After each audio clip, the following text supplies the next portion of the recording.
Chief Justice jongka Meghalaya High Court Biswanath Somadar hagasi belang jogata ya ula pli ya manong rim ban sakhi ya jing penia khlat ya ka judiciary na ka executive bat ka jing pli ya yang ka shari jong district and session judge hakli ria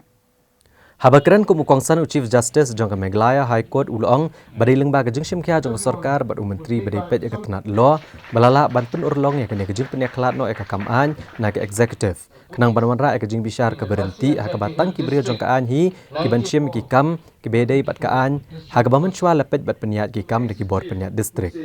menteri katnat law James PK Sangma ula ai kublai ya Deputy Commissioner jongka East Gentle Hills ba FM Dop bat ki magistrate ki balale ka kamram ban bishar wat apeng shibun ki kam ki bakhia bagi hab ban pendap ule thoru ba ka district East Gentle Hills ka dega bakhandai ban yo ela ka jongka yang syari bat menta ki dangsa satang artli ki district ki bampat peniaklat ya ka judiciary na ka executive kata ka dei ka North Garo Hills bat ka South Garo Hills Haka bedai bagi jingdan ki mokot duma basa ateng haka district East Gentle Hills James PK Sangma ule itu bagi dan baro si hajar sauspa nyopu pratli ki mokot duma bakan thop ya kandai penrutli ki civil case bat si hajar laispa prapu artli ki criminal case bat kapau bagi bon bha ki criminal case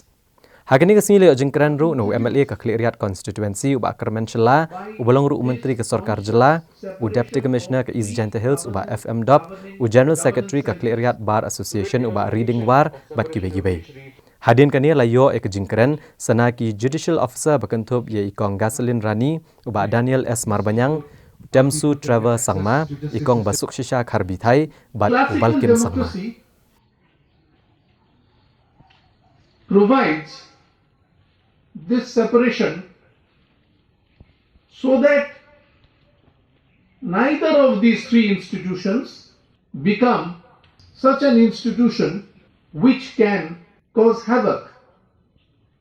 to the people in a democratic setup. What would the legislature do if there was no one to execute the law? What would the legislature do if there was no one to interpret the law? It would have nowhere to go. What would the executive do if there was no law to execute? The question of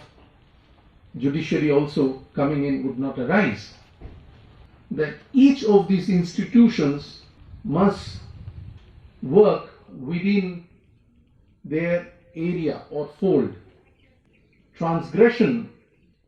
is not desirable.